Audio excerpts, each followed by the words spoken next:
Nós já vimos o sonambulismo, vimos o êxtase e estamos vendo agora a segunda vista. Segunda vista, que é uma capacidade do espírito de enxergar. Semana passada fizemos a questão 447. Os fenômenos designados sob o nome de segunda vista têm alguma relação com o sonho e o sonambulismo?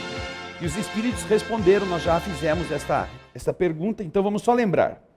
Tudo isso não é senão uma mesma coisa.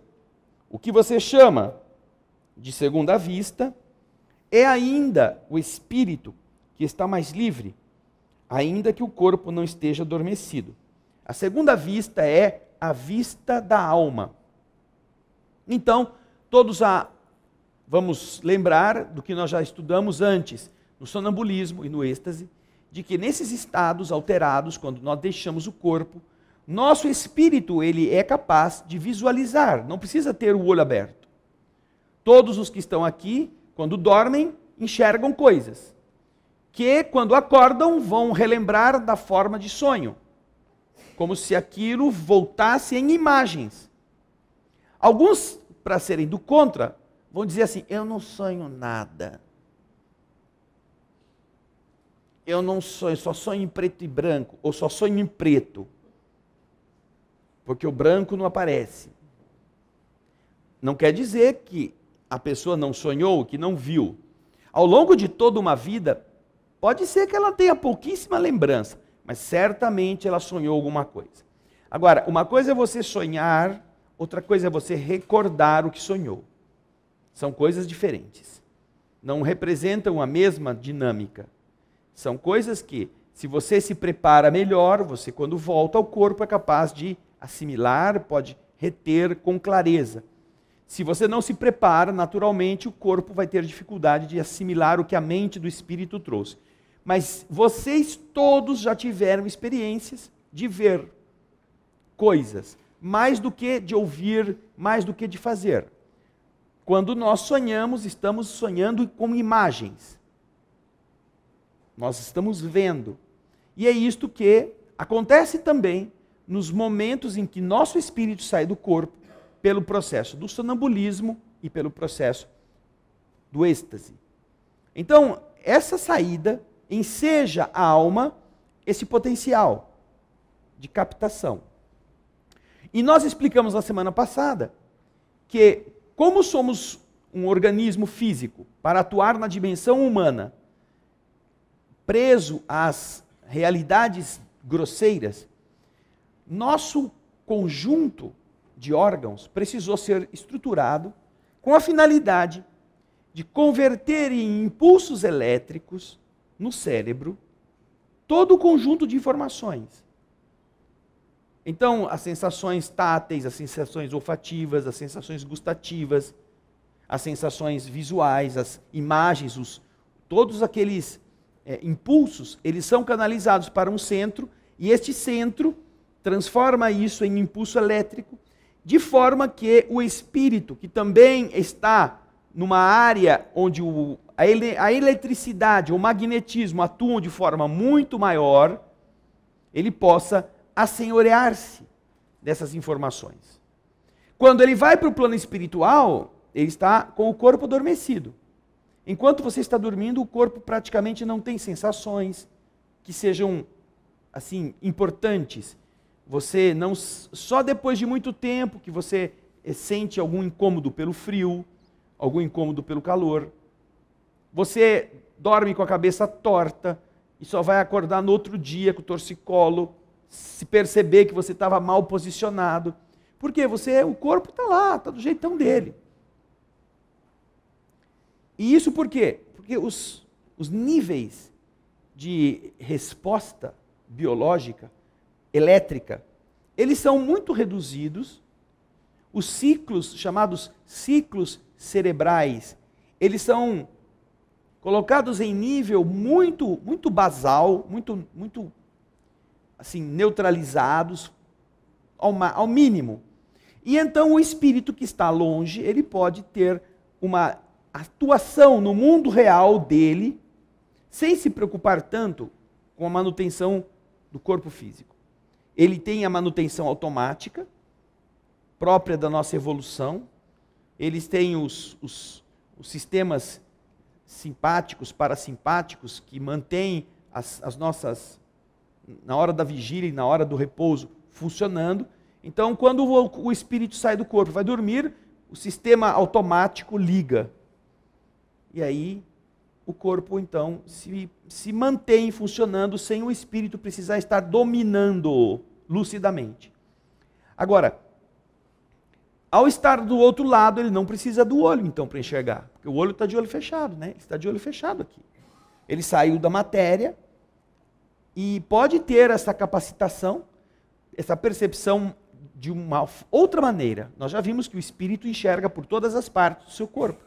Não precisa estar de olho aberto, não precisa ter estes órgãos específicos. Ele sente, ele capta por toda a sua estrutura vibratória. É claro que para ele repor isto como lembrança, ele vai registrar isso na mente, todas as informações, e quando ele vai acordar, o cérebro, que está lá num nível, né, muito parado, quase desligado, se não me engano é o nível beta ou teta, não é? Do sono. Tem 4 níveis. Tem o alfa, o delta, o teta e o beta, alguma coisa assim. A nossa enfermeira chefe aqui já está pesquisando isso para nós. Os níveis de sono. Então, mas o cérebro está lá, né? Meu Deus do céu, o cara vai voltar, eu vou ter que levantar, vou ter que acordar. Como é que eu vou sair dessa coisa boa que está dormindo? Então ele precisa ser agitado. E quando ele está mais eletrificado, mais desperto, vamos chamar assim, é mais fácil do espírito trazendo as informações, transferi-las para aquilo que nós chamamos de memória física. Essa memória lúcida do ser desperto. Por isso que algumas pessoas não conseguem se lembrar. Não é que elas não sonharam, não é que elas não tiveram experiências.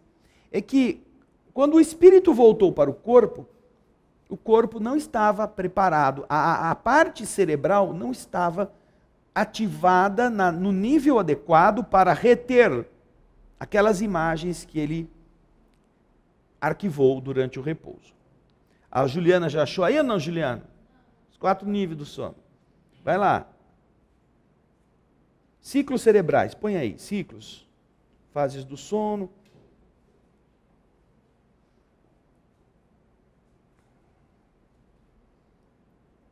Beta, vai lá. Essa é a primeira aí. Neuroterapia, Juliana. Vamos ver. Ela está colocando aqui. Isso. Beta, alfa, teta e gama. A beta, isso.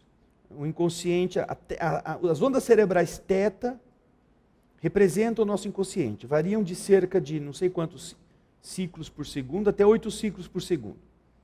A teta está presente de 4 a 8, né? A teta. As ondas cerebrais gama ficam acima de 39 Hz. Estão envolvidas na maior atividade mental e consolidação das informações. Então você tem que sair do sono mais pesado, que é o delta, onde as ondas cerebrais estão reduzidas.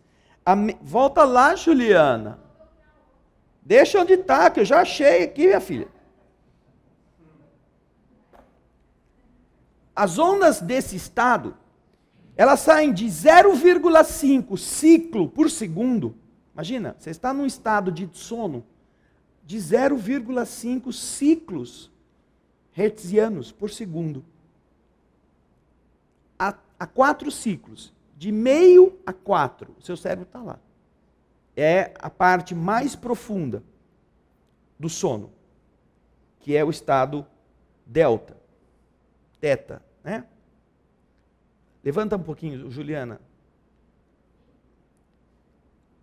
Ondas cerebrais, isso, aí.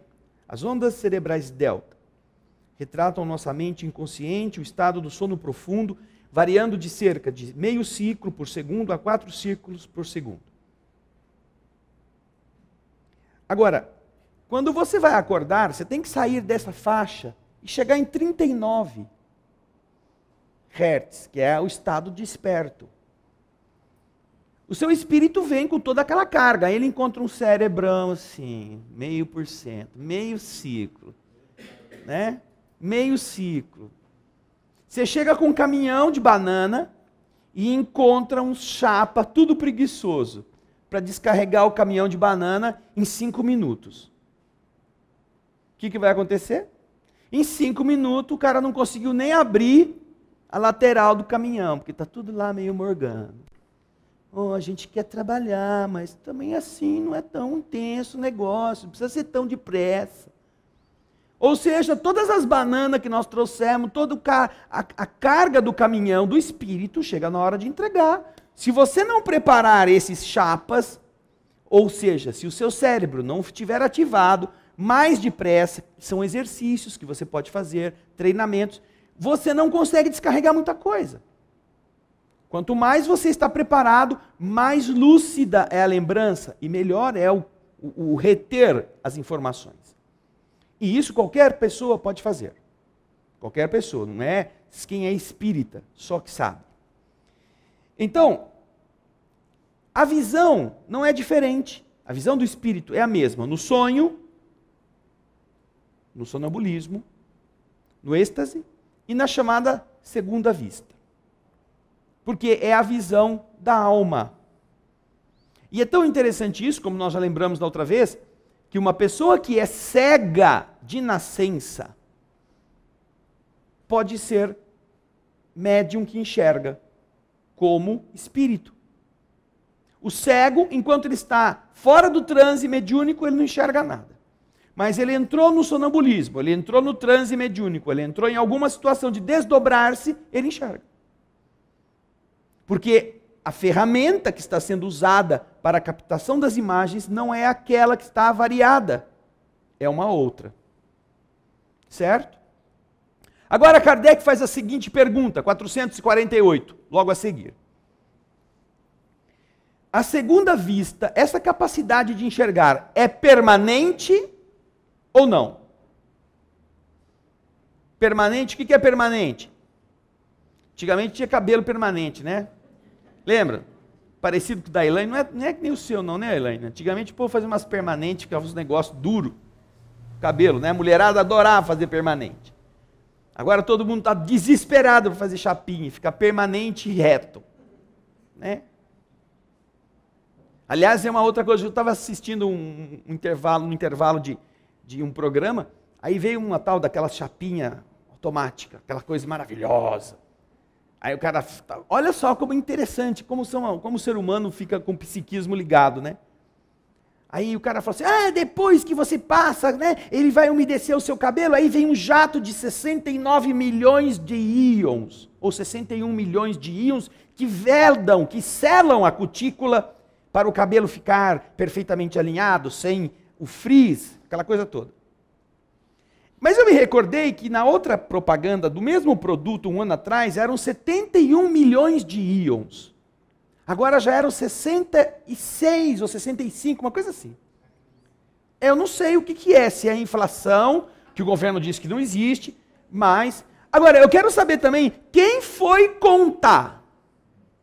Quem foi contar? Me diga. É uma pergunta que eu gostaria de... Eu não uso chapinha. Ainda não estou precisando. Nem o Gaspar, também não está precisando. Mas você que usa chapinha, você já pensou nisso? Como é que o cara pode dizer que é um jato de 69 milhões de íons que passa no seu cabelo? Na outra era 71 milhões de íons, 75. O número assim era 70 e alguma coisa, agora já baixou para 60. Mas, ainda assim, se tem diferença, quem que administra isso? Como é que você sabe? Será que o fabricante tem uma fórmula, tem um aparelho, que ele põe lá, liga a chapinha e fica contando quantos íons? Bom, já é difícil, quando você vai fazer exame de sangue, né? Vou contar para vocês, eu fiz um exame de sangue outro dia, que foi uma sangria. E aí, o resultado do exame, tem lá não sei quantos milhões de glóbulos vermelhos. Tudo bem. Eles pegam, colocam uma gota do sangue, colocam lá os reagentes, aí tem uma máquina que conta naquele pingo quantos glóbulos vermelhos estão ali. E ali, considerando o tamanho, a proporção, a quantidade, eles amplificam para os 5, 6, 7 litros de sangue que você tem. Já pensou se você tivesse que tirar os 7 litros de sangue para eles contar um a um quantos glóbulos vermelhos que você tem? Ah, legal, né? Você foi fazer exame de sangue e morreu. Ficou sem sangue. Mas todo mundo acertou certinho quantos glóbulos vermelhos ele tinha. Não dá, né? Mas você, com uma máquina, você pega o glóbulo vermelho, a hemácia, põe lá, faz a contagem e aí multiplica proporcionalmente pelo tamanho ou pelo volume de sangue que uma pessoa adulta possui. É compatível, você entende isso. A mesma coisa com os glóbulos brancos, os basófilos, eosinófilos e os outros ófilos todos que, quando eu estudei no colegial ou no ginásio, era só leucócitos. Você vê como faz tempo. Leucócitos. Quando eu fui fazer o curso de técnico de enfermagem, aí tinha eosinófilo, leucócito, basófilo, leucócito T, não sei o quê, mais um monte de outras denominações que a ciência descobriu. Então você imagina que eles pegaram o leucócito, um único cara branquelo, e começaram a perceber que tinha um monte de coisas diferentes. Não era só um. Tinha muito, naquela família tinha muito parente. Todo mundo com sobrenome leucócito, com funções específicas, diferenciadas. Tanto que eles contam. Dá para contar. Agora, se você pegar no microscópio, um leucócito é visível.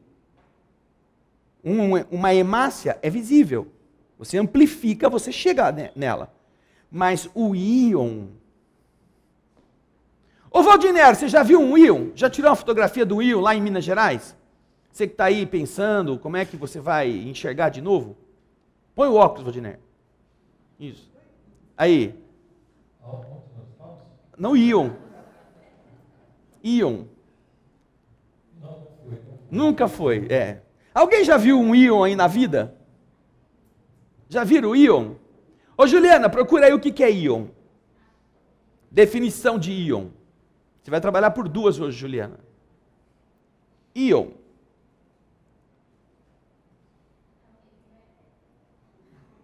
O que é?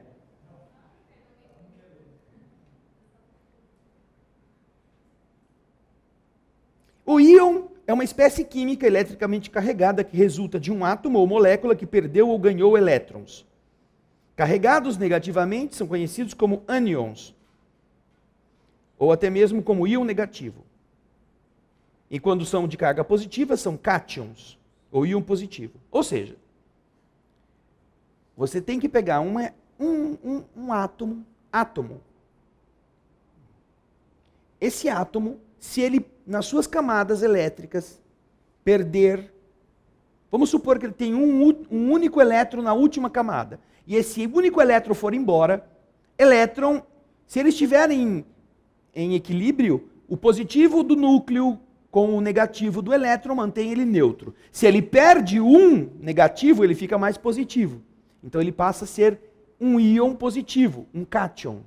Se ele recebe o elétron, ao invés de ele perder, então a carga que estava neutra aumenta negativamente. Então ele passa a ser um íon, um ânion. Então isto é o íon. Uma partícula carregada positiva ou negativamente. Então o carinha está falando lá na propaganda que quando você passa a chapinha, 69 milhões de íons passam pelo seu cabelo. Agora, para você ver um maldito desses, você precisa de um microscópio eletrônico para ver só um. E ainda assim, é tão depressa que ele anda, tão rápido, que quando você consegue falar, para aí que eu tirar uma foto, ele já está longe, já foi embora.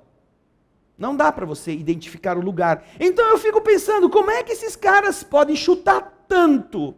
E o povo acreditar tanto que estão lá que compra, tal da chapinha. 69 milhões de íons. Puxa vida, você ainda repete esse absurdo.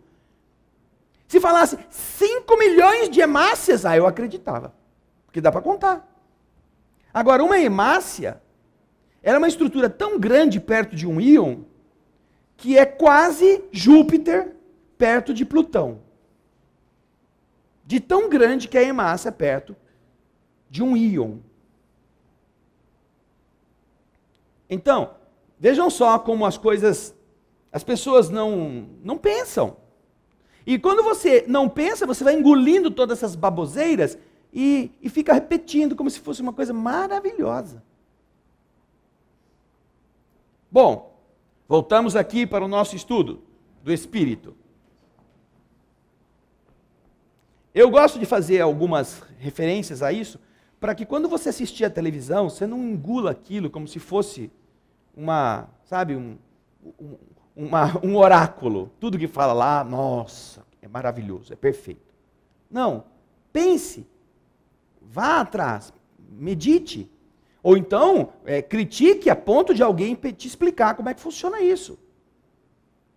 Eu quero saber como é que uma pecinha daquela é capaz de ter 61 milhões de íons e alguém dizer, olha, não, estou com defeito. Imagina você chega lá na fábrica. Escuta aqui, trazer essa minha chapinha aqui. Vocês falaram que tinha 61 milhões de íons nessa chapinha. Eu passei no cabelo, descobri que só tinha 53. Então eu quero devolução. Devolução do meu dinheiro. Ou vocês corrigem isso, manda para assistência técnica e me dá uma nova. O cara vai dar risada na sua cara. Ele vai dizer para você exatamente o que eu estou falando. Como é que a senhora foi medir que só tinha 59 milhões de íons, 53 milhões de íons?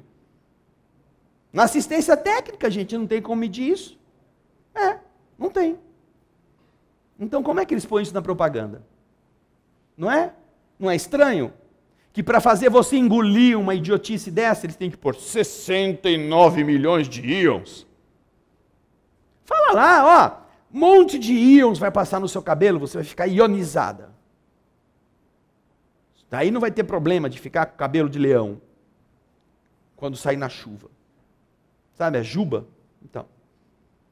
Pelo menos está falando a verdade. Agora, querem impressionar.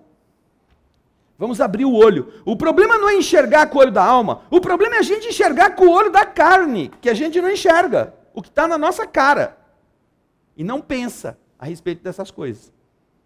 Agora, Kardec pergunta na 448. A segunda vista é permanente? E aí chegou a permanência do cabelo.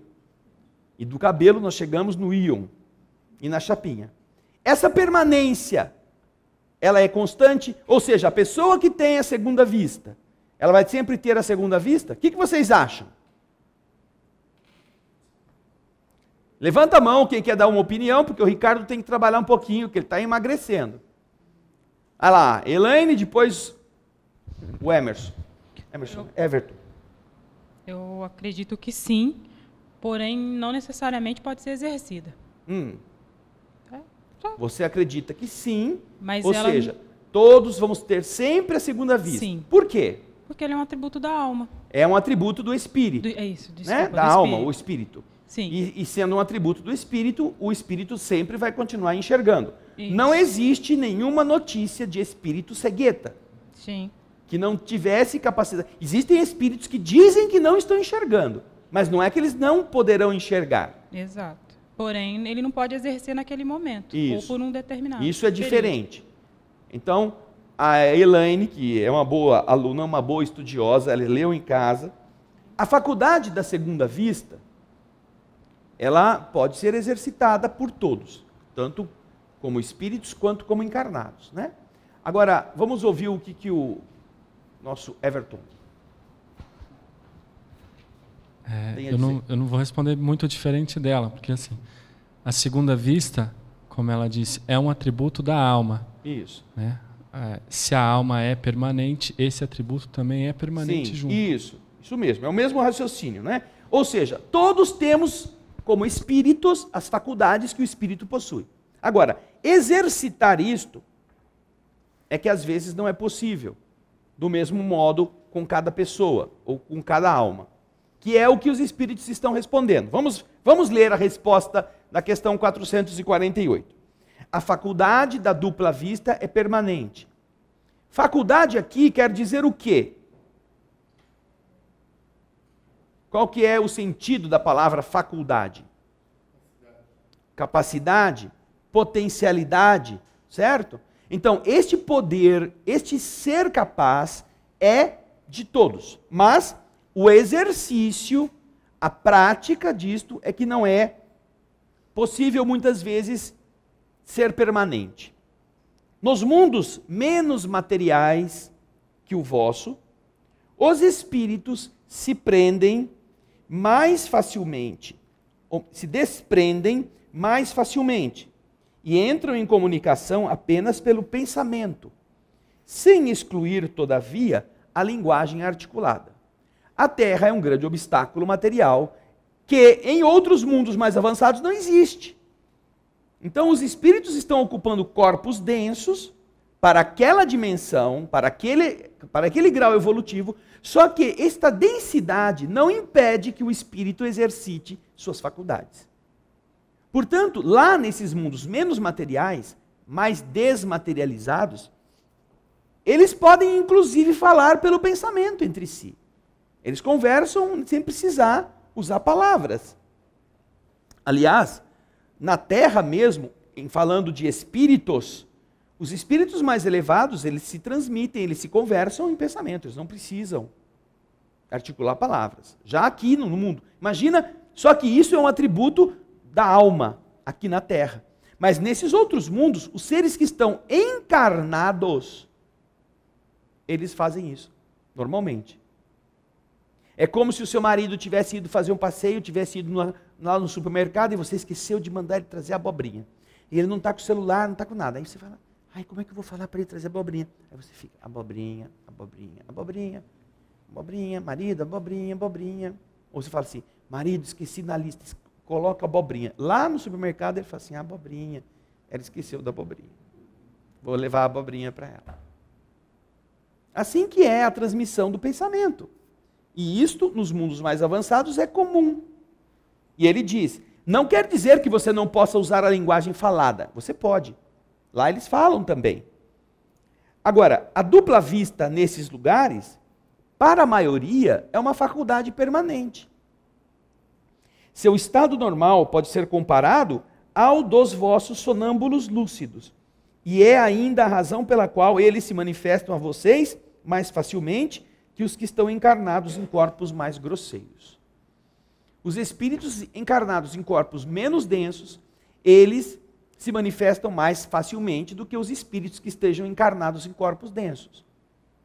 Se vocês vão a uma das revistas espíritas de Allan Kardec, quando ele invoca o espírito Mozart, ele pergunta, ele faz a invocação aqui na Terra, pede que o mundo espiritual autorize que Mozart possa vir, e, em alguns segundos, Mozart incorpora no médium disponível.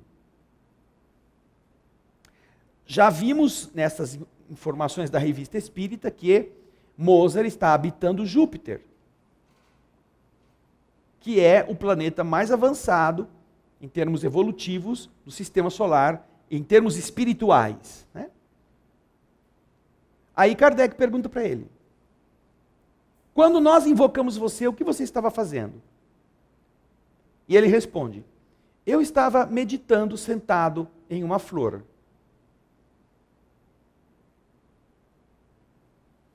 Eu estava sentado, meditando, numa pétala de uma flor em Júpiter. Só, simples. Só que o espírito está revestido de uma capa tão tênue, que é fácil ele sair dali, receber o impacto da evocação e deslocar-se. Para nós que mandamos a sonda New Horizons há 10 anos atrás, e hoje ela chegou em Plutão, 10 anos depois, está mandando as primeiras fotos, ou as fotos borradas que a NASA disponibiliza para os trouxas. Levou 10 anos para uma nave saindo da Terra e andando a 28 mil quilômetros por hora chegar em Plutão. Júpiter, poderíamos dizer assim, não está na metade do caminho, está um pouco mais da metade do caminho. Mas, né, o cara invocou ele aqui, antes de dar 1 minuto ele já estava. E ele diz isso, é exatamente o que os espíritos estão explicando. Nos mundos mais avançados, pela densidade biológica ou pela densidade da matéria ser menor, é mais fácil que estas almas se manifestem do que quando se invocam espíritos que estejam em regiões mais densas ou encarnados em corpos mais densos. Não é? Por isso é que lá é fácil manter a dupla vista. Imaginem o seguinte quadro. De repente, todo mundo vai ficar 1 semana podendo ver como se fosse um espírito tudo o que os outros estão pensando. Porque a dupla vista faz você visualizar o mundo invisível. Então você vê pensamentos, você vê entidades, você vê coisas do mundo espiritual. Então nós vamos ter 1 semana de dupla vista. Acordados mesmo. Como vai ser essa semana? Vai ser uma tragédia. Porque a nossa mente está acostumada a se esconder atrás do anonimato. A cara diz uma coisa, a mente está pensando outra. Nós aprendemos a agir falsamente. Nós gostamos de uma pessoa e não declaramos que gostamos. Nós não gostamos de uma pessoa, mas também não declaramos que não gostamos. Só que agora, com a dupla vista, todo mundo sabe. Todo mundo vê. Sabe quando passa aquela moça bonita e você olha e fala assim, ai Senhor, que mau pedaço de caminho. Ela está vendo. Todo mundo está vendo, inclusive a sua mulher. Que com um pau de macarrão na bolsa já está te dando uma porretada. Que antes você falava, não, eu nunca olhei para ninguém. Sabe? Porque a cara não pode ser, né, identificada. Fica com aquela cara de peixe morto, sabe? Só que o pensamento está lá na frente. Uma vez que você consiga ver as suas vibrações, por 1 semana, todo mundo está se entregando. Então, todo mundo vai descobrir as coisas erradas, todo mundo vai ver quem é a pessoa, o caráter da pessoa, a maneira da pessoa ser, se ela é verdadeira, se ela é falsa, se ela é sincera, se ela é mentirosa. Vai ser uma tragédia para o nosso estágio evolutivo de criança. A criança não é aquela criança que adora contar uma mentira para ver se engana o pai e a mãe? Pai e mãe já foi criança. Ambos já foram. E se a criança fala uma mentira, o pai fala, sabe que ela está mentindo. Veio com uma conversa lá, não, a professora não, cadê o boletim? Ah, a professora não mandou o boletim. Deixa eu ver. Fala, dá o telefone da professora que eu vou ligar para ela. Ah, não sei, eu não tenho. Você já sabe que a conversa é outra. A criança está querendo te engambelar. E assim é o ser espiritual. Né? O Everton quer fazer uma pergunta. Vamos lá, Everton. A questão da segunda vista, se porventura a transmissão do pensamento faz parte da segunda vista, a prece se encaixa nisso? Veja só, a transmissão do pensamento não faz parte da segunda vista. Ele está dizendo que nos planos mais elevados, o pensamento, que é um ato, vamos dizer, magnético, é uma expressão do nosso eu espiritual, ele pode ser transmitido e os espíritos recebem. Ou seja, existem terminais ativados, claramente ativados, que recebem o pensamento. E esses mesmos terminais, não esses mesmos, mas nesses espíritos, a capacidade de enxergar também está ativada. Tanto quanto a capacidade de receber o pensamento dos outros. Então são coisas diferentes, certo? Então, ele apenas colocou a capacidade de transmitir ideias para mostrar qual o nível em que esses espíritos estão vivenciando, tá? Então esta não é uma coisa, não faz parte da outra. Agora, a mesma coisa que ele faz um pensamento chegar a uma outra pessoa, a oração não é um pensamento. A oração é um pensamento. E ela é uma força que se potencializa com a vontade de quem está orando. Porque quando você está em oração, você está usando duas coisas. Você está usando o que você deseja para alguém e essa intensidade, este querer, você está usando aquela pessoa que você quer que ela seja atingida pela sua prece e a sua vontade que aquela pessoa melhore. A vontade potencializa a força da emissão. E a emissão tem uma direção. Você pensa no seu filho, você já sabe, o seu pensamento já chegou lá. Agora, se você pensa, legal, né? Ele está bom, que Deus o proteja. É uma coisa. Aí você pensa, não, meu Deus, ele está doente, ele fez esses exames, constatou que é uma doença. Você já pensou nele. Agora você sabe que ele tem uma enfermidade. Agora você sabe que ele foi demitido do emprego. A sua vontade de ajudá-lo está potencializando a emissão dessa energia. Você está gerando, como usina, uma carga magnética muito mais potente para chegar àquele objetivo. Então, é algo que é muito importante, porque isto é utilizado pelos espíritos. Quando você lê um livro, como chama aquele livro, Raul, que o nosso querido Américo fez, um projeto imagem, que nós já mostramos o que acontece na casa espírita. Os bastidores de uma casa espírita. Nos bastidores de uma casa espírita. Esse é o nome do projeto imagem ou é o nome do livro? É o nome do livro. Do livro. Também, Tá. Eu vou confirmar. Confirma aí. Existe um livro que é muito interessante. Ele conta o que acontece nos bastidores de uma casa espírita. E nesse livro, uma das partes é o relato de como que as entidades espirituais consideram os nomes que as pessoas põem nas folhas de papel, porque elas estão pedindo. Eles passam um aparelho sobre a relação dos nomes escritos. E, segundo a descrição, tem espírito que não precisa perceber por meio de aparelhos, né? Mas como eles estão provavelmente explicando para os novatos como é que eles fazem isto, aquilo realça se o que foi posto ali, se aquilo que foi escrito realmente com um poder magnético suficiente para ser realçado como uma coisa mais importante, como um pedido que não fosse um pedido, sabe, banal. Porque o povo fala assim, põe meu nome lá, sabe assim, você vai no centro, bota meu nome lá, vai, porque as coisas estão feias aqui, né, assim rezar é sempre bom, né.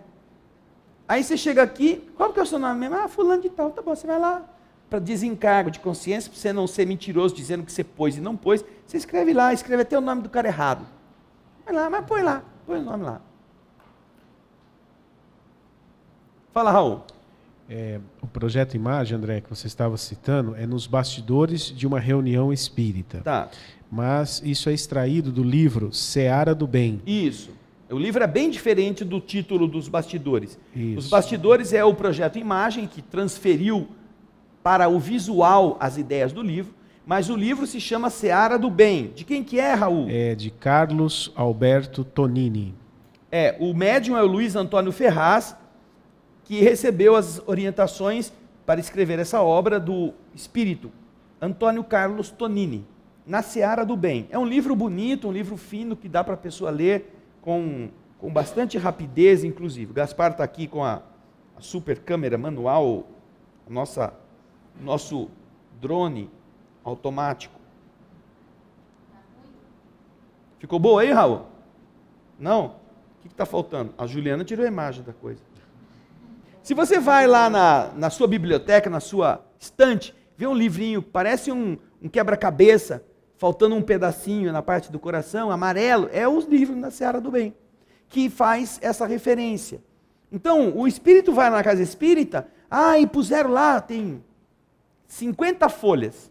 Você pensa assim, né? Nossa, vem uma pessoa aqui, às vezes vem gente aqui, que já traz a folha pronta de casa. pega papel sulfite e fica tran, tran, tran, tran, tran. E não contente de botar toda a família, mesmo quem não pediu, ele põe. Aí ele põe o desencarnado que foi desencarnado no século passado. Ele põe todo mundo para não perder a viagem. E aí traz e entrega no centro espírita. Aí você fica pensando, nossa, os espíritos já têm tanto trabalho com quem vem vivo aqui. Imagina para atender, além dos que vieram vivo, todo aquele rol de pedidos, de nome de pessoas, que o cara ou as pessoas puseram. Então, aí como é que você faz a seleção? Eles têm lá a explicação, eles passam um scanner, vamos dizer, de necessidades e vem. Porque você pôs o nome, mas você não sentiu o que você queria, você não sentiu que a pessoa está sofrendo, você acha que botar o nome lá é que nem o Ctrl+C, Ctrl+V, Enter da sua caridade virtual. E hoje eu vou pegar uma página do livro tal, vou copiar, Ctrl+C, vou colar no Facebook, Ctrl+V, e vou mandar para todos os 545 amigos que eu tenho. Enter. Pronto. Já fiz a caridade. Ctrl+C, Ctrl+V, Enter. Que maravilha. Os 500 vão receber aquilo, vão chegar a você, porque não vai ter tempo de ler. Aquele negócio que ele lê, que ele não consegue entender. Ele já está lotado de assunto, que ele tem que dar conta, ele não vai dar conta, ainda chega aquele... e ainda quando é PPS, não é uma desgraça, né? Porque aí, o cara mandou um PPS, todo mundo que manda PPS fala assim, é maravilhoso, você tem que ver. São 58 quadrinhos de PPS, que abre um de cada vez. E entra a primeira imagem, aí põe a música. Aí depois da imagem vem a letra. Primeira letra, segunda letra, terceira letra, quarta letra. Parece mesa girante, que antigamente Kardec tinha que fazer o espiritismo com base na batida. Primeira letra, segunda letra, terceira letra. Parece esse negócio. Os caras ficam fazendo PPS com palavra por palavra. E você precisa desesperadamente ir embora. Ctrl+C, Ctrl+V, Enter. Isso não é, essa forma de atuar, não é a maneira adequada de fazer a caridade. Não é? E, certamente, nós temos este contato com pessoas que, bem intencionadas, costumam ter essa conduta. Mas é necessário mudar isso. Então, a Seara do Bem mostra que não adianta você pôr o nome da pessoa lá. Que fulano pediu. Mas ele está precisando? Não sei. E onde é que ele está na hora que você pôs o nome dele? Deve estar lá, se divertindo, assistindo novela. Pediram para você pôr o nome para dar trabalho para os espíritos e o interessado não está nem aí, se precisa. Quando a pessoa ouve isso, você põe o meu nome e fala assim, eu não sei, o que você está precisando do quê? O que está acontecendo com você?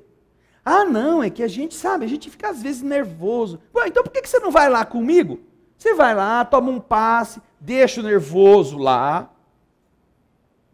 Mas é que eu estou tão cansado. Bom, se você está tão cansado, é que você não está precisando. Quando você estiver desesperado mesmo, você fala para mim, eu vou com você, eu levo você lá. Agora, os espíritos já têm muito serviço. Reza aqui você mesmo, para de assistir novela, para de assistir futebol, senta um pouco no seu quarto, faz uma prece. Não preciso eu levar o seu nome lá no centro espírita para você ser ouvido. Você tem amigos espirituais do seu lado, conecte-se com eles. Porque se eu fizer isso e você achar assim, que bom, ele já vai rezar por mim, posso continuar na gandaia, tomando a cerveja, a pinga, fazendo o que eu quiser, eu já estou rezado. Isso é inútil. Nem se fosse o Papa Francisco rezando por você, resolvia. Porque você não está em sintonia. Primeiro, porque não precisa. Segundo, porque não deseja.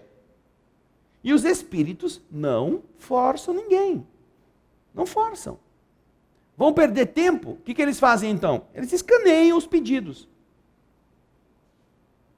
Quando você põe o nome de uma pessoa que você conhece, que sabe que essa pessoa está passando por aflições mesmo, quando você está pondo, escrevendo, você está impregnando aquilo com o seu magnetismo.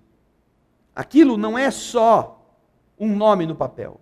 É como se você escrevesse aquilo com fogo, que marca o papel, que deixa uma impressão profunda, vibratória.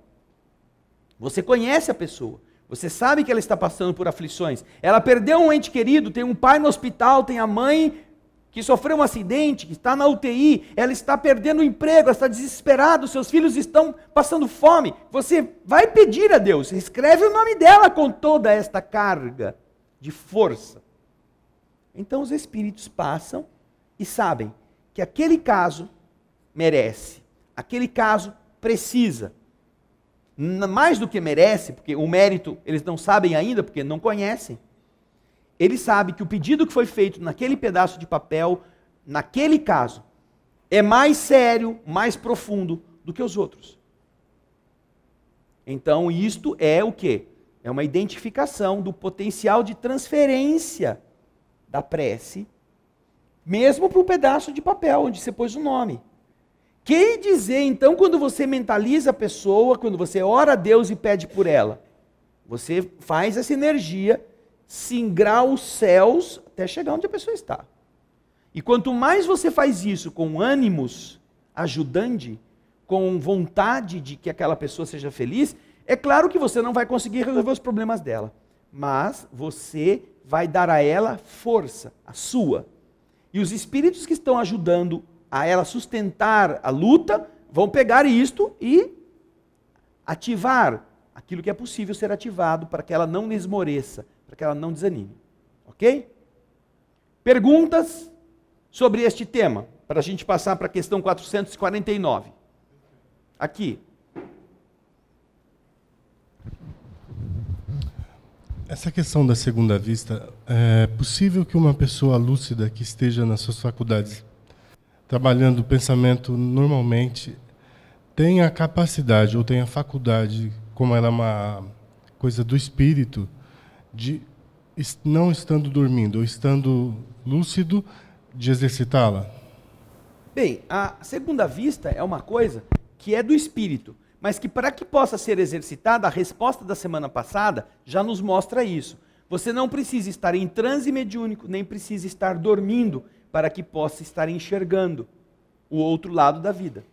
Algumas pessoas têm a capacidade mediúnica, chamada clarividência, ou simplesmente vidência, que lhes confere a possibilidade de vislumbrar com certa nitidez ou com muita clareza o que está acontecendo no mundo espiritual, sem estar dormindo.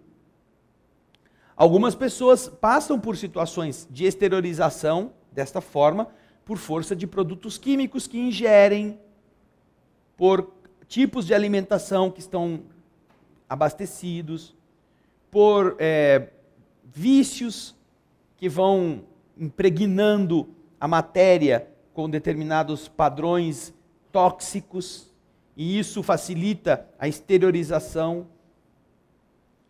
Olha que coisa interessante. Existe um livro chamado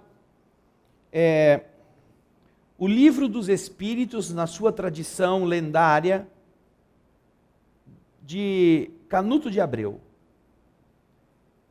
Este livro conta um fato muito interessante.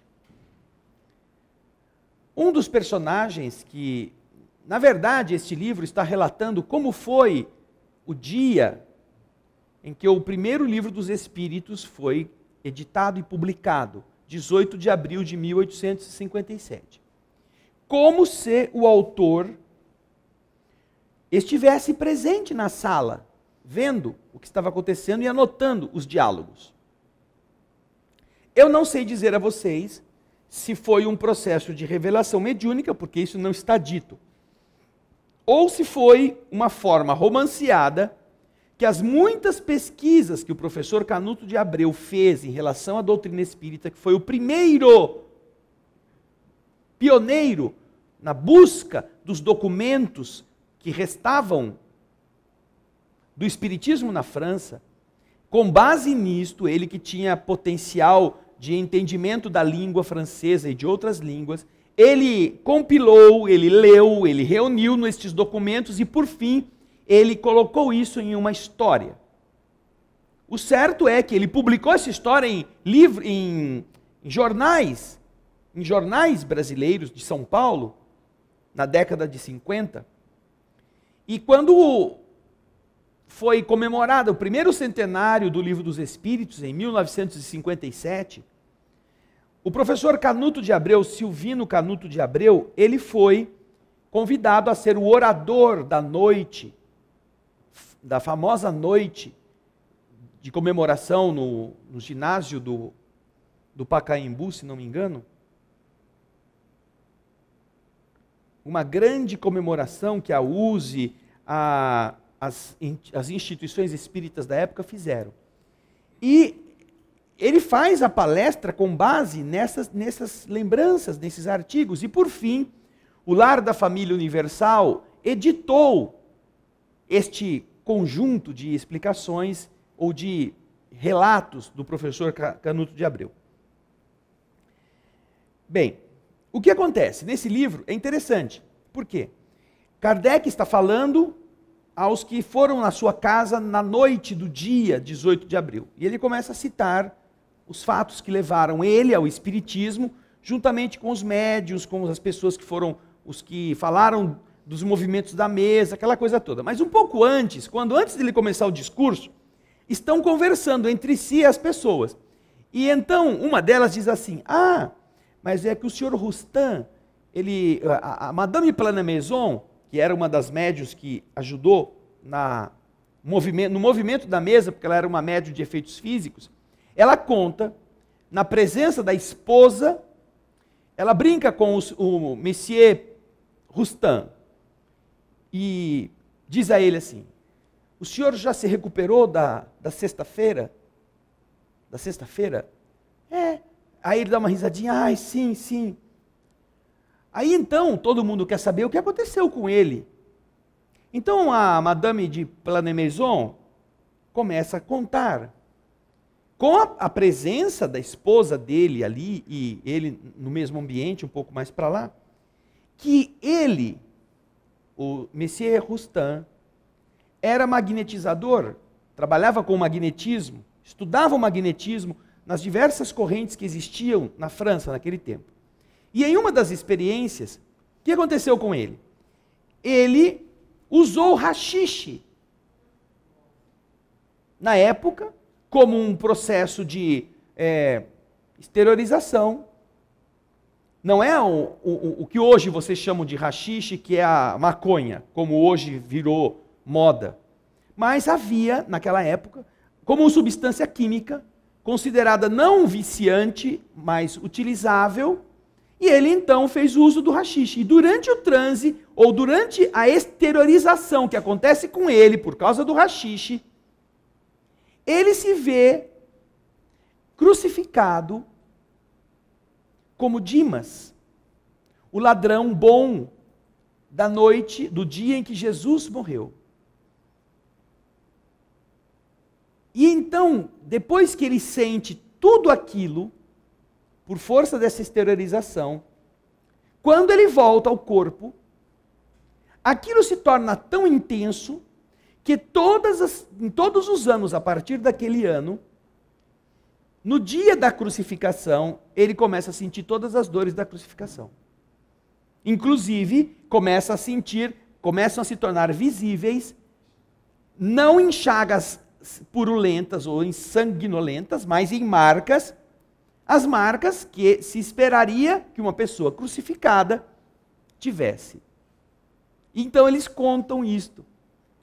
E isso se manteve nele a partir do momento em que, por uma exteriorização produzida pelo uso de uma substância que é da natureza, ele, do lado de lá, teve um acesso a um arquivo, segundo eles próprios estavam explicando, de uma de suas vidas passadas. E quando ele está relatando, ele conta então que no dia, na verdade, não eram só 2 ladrões, haviam mais crucificados junto. Ele vê Jesus chegando, ele relata essas coisas que Silvino Canuto de Abreu não coloca em toda a riqueza de detalhes, porque, obviamente, a ideia não era esta, porque a ideia era comentar o que aconteceu naquela noite, mas aqui a Juliana já encontrou, diz assim, Gostaria de ouvir alguns pormenores. Seria possível? Aí o senhor Rustam começa a dizer.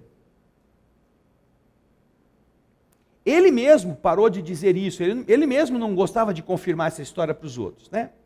Mas Dimas, com vários criminosos da mesma quadrilha de contrabandistas, já estava crucificado quando surgiu ao pé do Gólgota o cortejo de Jesus. Sob a embriaguez do haxixe, meu marido reviu em pormenores o quadro tétrico da paixão. Mas eu teria dificuldade de reproduzi-lo a vocês, disse a esposa. Mas viu Jesus carregando a cruz, como diz o Evangelho? Sim, viu o Cristo subir o íngreme e tortuoso caminho, trazendo o madeiro ao ombro. Também Dimas e os demais criminosos trouxeram sua cruz pelo mesmo caminho, ao romper do dia. Cena horrível. A visão do meu marido difere da história evangélica em alguns pontos. Por exemplo, na visão eram 4 e não 2 ladrões crucificados. Havia um espaço maior entre a cruz de Dimas e a do mau ladrão. Ao fincarem ali a cruz redentora, a cruz do Cristo, não é? Depois de pregado nela o corpo nu do Cristo, meu marido, ou melhor, Dimas, leu o letreiro afixado sobre a cabeça de Jesus e lembrou-se de ter ouvido falar dele a propósito da ressurreição de Lázaro. O resto se passou como no Evangelho. Jesus prometeu a Dimas um encontro no espaço. E então, vocês estão vendo aqui o quê? Um relato que, com todas as ressalvas possíveis, com todas as... que é interessante que nós façamos, ou seja, não engolir isto como se fosse absoluta verdade, mas o que ele está comentando aqui é um fato, que através de procedimentos, no caso usado por ele, né, o haxixe, substâncias ajudam as pessoas a saírem do corpo. Nós temos aí o pessoal que faz parte das chamadas religiões que utilizam-se do santo daime, que é uma substância da natureza, que colocada em infusão, misturada com algumas outras ervas, a pessoa toma e ela entra em um estado alterado de consciência. Nós temos os pajés que fumam substâncias, historicamente falando, a perder de vista no tempo, para entrarem em sintonia com seres de outras dimensões, por processos químicos, neurotóxicos ou relaxantes, mas ainda assim, sem serem médiums, que foram lá no centro, fizeram 5 anos do curso, que aprenderam a fazer o relaxamento, a concentração, a observação das suas vibrações. Não se fizeram nada. Apenas fizeram estas práticas. Existem, inclusive, em caminhos não espíritas, em caminhos esotéricos, exercícios que ajudam você a projetar o espírito por meio de uma narcose por gás carbônico, alterando o nível de respiração, alterando a frequência respiratória, que é muito, muito próprio daqueles que fazem disciplinas no Oriente. Você vai acumulando na corrente sanguínea uma dosagem mais intensa de CO2, né? E este CO2, ele é indutor do relaxamento e da projeção. Quando o relaxamento acontece, o perispírito pode sair do corpo mais depressa, mais fácil. Não é um processo de percepção mediúnica. É uma narcose respiratória, que é feita com conhecimento das técnicas de respiração desses que já as dominam. Então, nada disso nós estamos falando para a pessoa fazer. Nem nós citamos de onde tiramos esta informação, não é? De que o senhor Rustam teria sido o Dimas da Bíblia, né? Está citado por Silvino Canuto de Abreu no livro, o Livro dos Espíritos, sua tradição lendária, histórica e lendária, da editora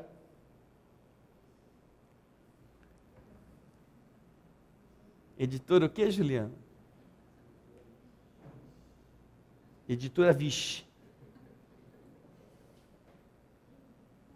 Lar da Família Universal. LFU. Ok? Entendeu? Vamos então para a pergunta 449. A segunda vista se desenvolve espontaneamente ou depende da vontade daquele que dela está dotado?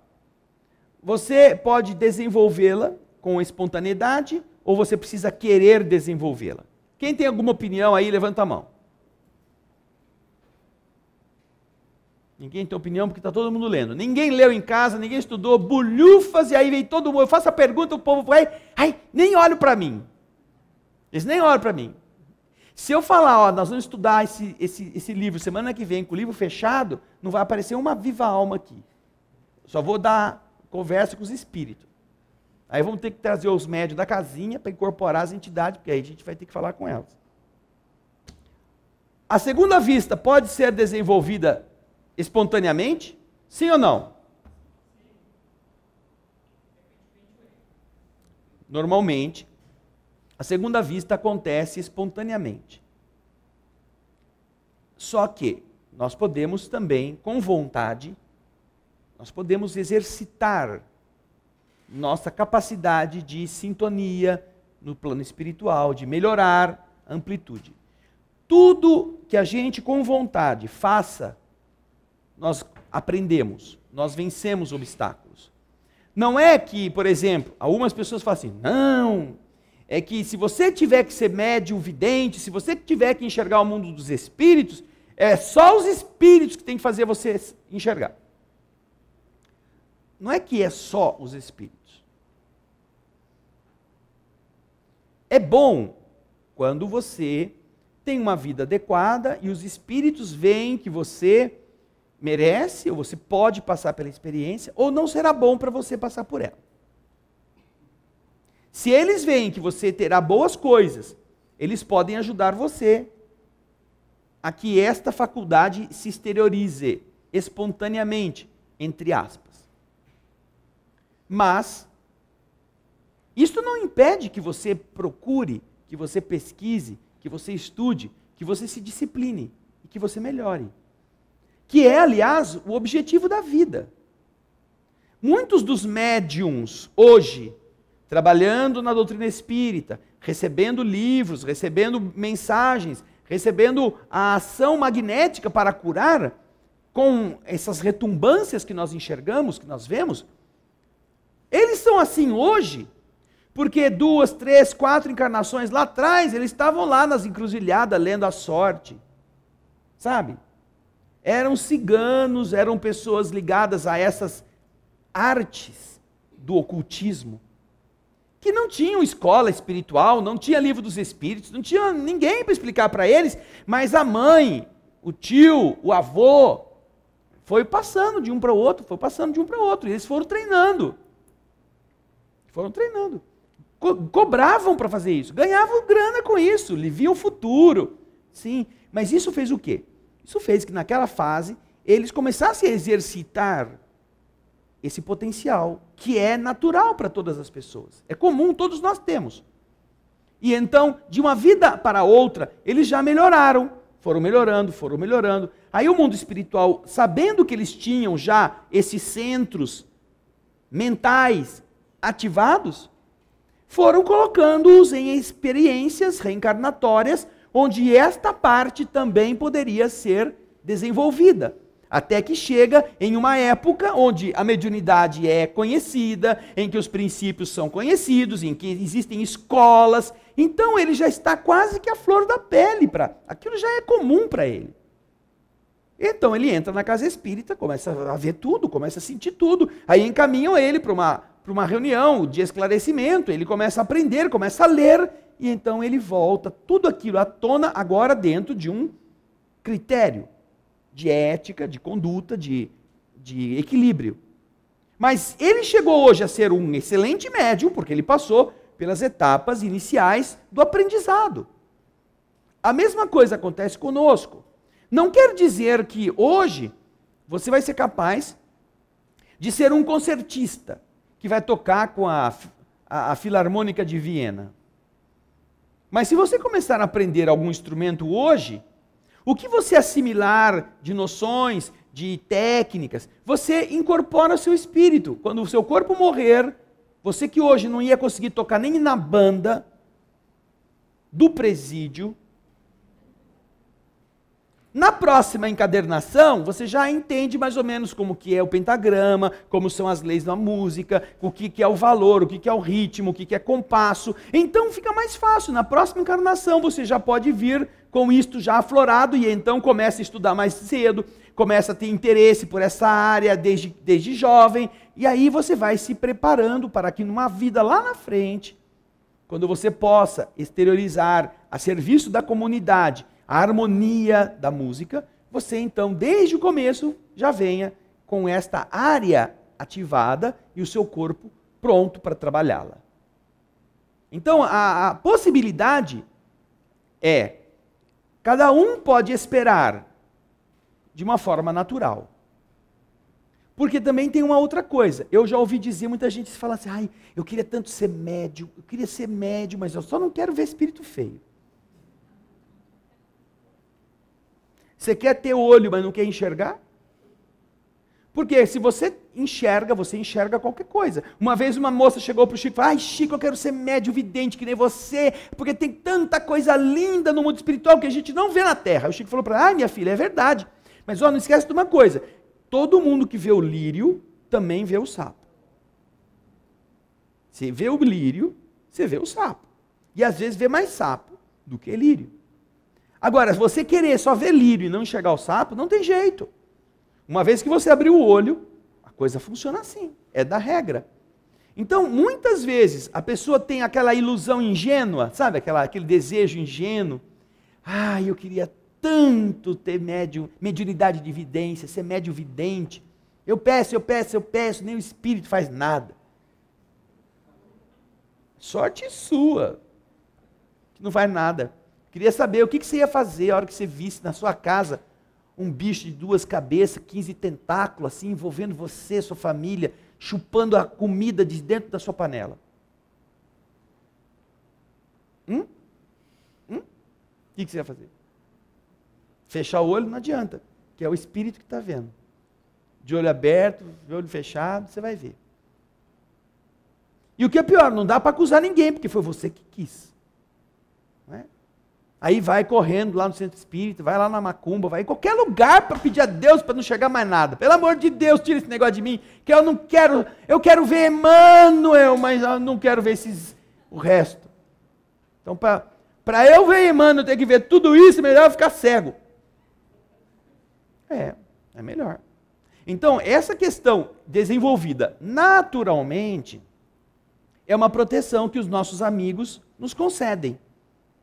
Agora, isso não quer dizer que você não possa pleitear um aprendizado. Então, você que estuda, você que tem vontade, você começa a pedir para você perceber como que são as coisas no mundo espiritual, devagarzinho. Né? Não precisa pedir para já ver espírito. Pede para você começar a ver o campo magnético, você treinar a sua visualização interior. Porque um dos problemas da visualização é que você não sabe como ela funciona. Você escuta o médium vidente e fala assim, eu vi tal coisa. Onde? Onde que está? Levanta aí, deixa eu ver se tem embaixo da cadeira, porque eu não estou vendo nada. Aí o cara fala, não, é que eu estou vendo com a minha cabeça. Mas eu também tenho cabeça e não estou vendo. Não, é que é dentro da cabeça. Mas, poxa, mas que coisa esquisita. Porque o médium vidente, ele não consegue descrever que ele está vendo com o olho. Ele não está vendo uma imagem, como nós estamos vendo plasmada aqui a matéria no fundo da nossa retina, depois o nervo óptico transmitindo para o centro da visão, no cérebro. Não, não é isso. A fonte da visualização é de outra natureza. Então, ele não está passando pelo nervo óptico. Ele, então, não tem como descrever isso. A única forma mais prática de descrever é dizer, olha, a gente enxerga dentro da cabeça. Mas você fica vendo aquelas circunvoluções, a matéria cinzenta, a matéria branca, corpo caloso. Não é o cérebro por dentro. Não é a carne. Você vê a imagem como se ela estivesse aparecendo quando você fecha o olho e fica uma câmera escura. É como quando você imagina alguma coisa, que tem uma imaginação lúcida, e você então, na verdade, quando você está imaginando, você imagina imagens, não é? E aí, você, com essas imagens que você cria, você faz determinadas construções. A visão do espírito, da segunda vista, em alguns casos é muito parecida com isso. Então, no começo, o médium precisa, às vezes, estar num estado mais sereno, calmo, para nada tirar a atenção dele. Então, esse exercício ajuda. De uma certa forma, aqui o indivíduo começa a perceber os campos magnéticos. Não quer dizer que ele vá ser médium de ver espírito, mas quer dizer que ele já começa a perceber quando o ambiente não está bom, quando uma pessoa está em uma situação angustiada, ou quando ela está feliz, quando ela está vibrando coisas boas, você capta aquilo e você sabe identificar. Agora, mais para frente, se você continua exercitando isso, o mundo espiritual pode definir se vale a pena investir em você. E então eles podem permitir que você veja algumas coisas, mas não veja tudo. Existem limitadores na capacidade visual. Quem nos fala disso é André Luiz no livro Os Mensageiros. Dona Isabel, que tem um centro espírita no fundo da casa dela, num quartinho que ela deixa reservado só para isso, ela tem lá na casa dela 3, 4 filhos, e ela organiza a vida da família, ela é que é a viúva, mas quem toma conta junto é o marido desencarnado. Ela é evidente, ela tem mediunidade da vidência, mas os espíritos disseram, e André Luiz conta isso, que a mediunidade de vidência dela foi restringida a 10% apenas, para que ela não fosse perturbada com visões desnecessárias que viessem a tirar dela o equilíbrio e o sossego para continuar sendo a mãe que sustenta a família. Então você vê, até nisso, quando o espírito está seriamente empenhado no bem, as entidades amigas cooperam para adequar a sua lucidez mediúnica às suas necessidades. Mas isso é uma coisa que cada um pode também exercitar. Só que precisa disciplina, precisa equilíbrio, precisa dedicação, como todas as coisas que a gente vai ter que aprender precisam disso. Ok? Então, vamos ler a resposta da questão 449. A segunda vista se desenvolve espontaneamente ou depende da vontade daquele que está dotado? O mais frequentemente ela é espontânea, mas, muitas vezes, também a vontade aí exerce um grande papel.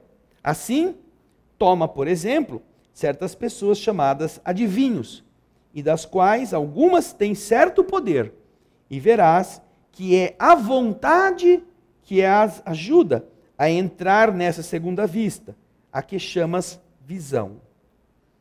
Aí, logo a seguir, dentro do que nós já explicamos aqui, Kardec pergunta, 450. A segunda vista é suscetível de se desenvolver pelo exercício?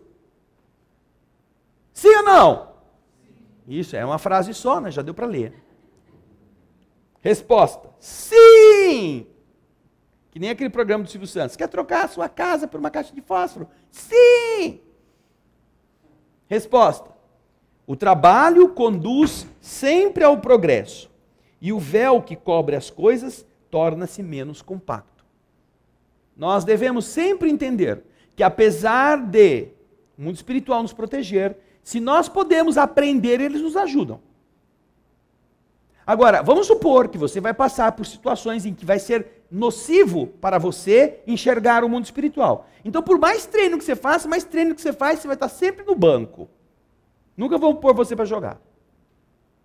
Você treina e nada sai daquilo. Fica patinando, porque os espíritos amigos é que estão vendo que você vai agradecer a eles depois por não ter visto nada. Não é? Agora, se há possibilidade de você melhorar alguma coisa, se você tem vontade, eles te ajudam. O exercício possibilita. E aí ele, na mesma pergunta, indaga. Essa faculdade se prende à organização física? Depende do organismo ter essa sensibilidade maior ou menor na questão da segunda vista? E nós já vimos que todo o processo mediúnico que está lá no livro dos médiuns é decorrência dos problemas, das estruturas biológicas. Capítulo 15º, se não me engano, item 159 do livro dos médiuns. A mediunidade é um fator biológico. Por isso que todo mundo possui. Todo aquele que sente mais ou menos a presença dos espíritos é médium. E está vinculada a esta definição, este potencial do organismo. Está lá no livro dos médiuns. Então ele quer saber aqui no livro dos espíritos. A capacidade de enxergar na segunda vista se prende também a uma predisposição orgânica? E os espíritos respondem. Certamente, a organização desempenha aí um papel. Existem organizações que são refratárias.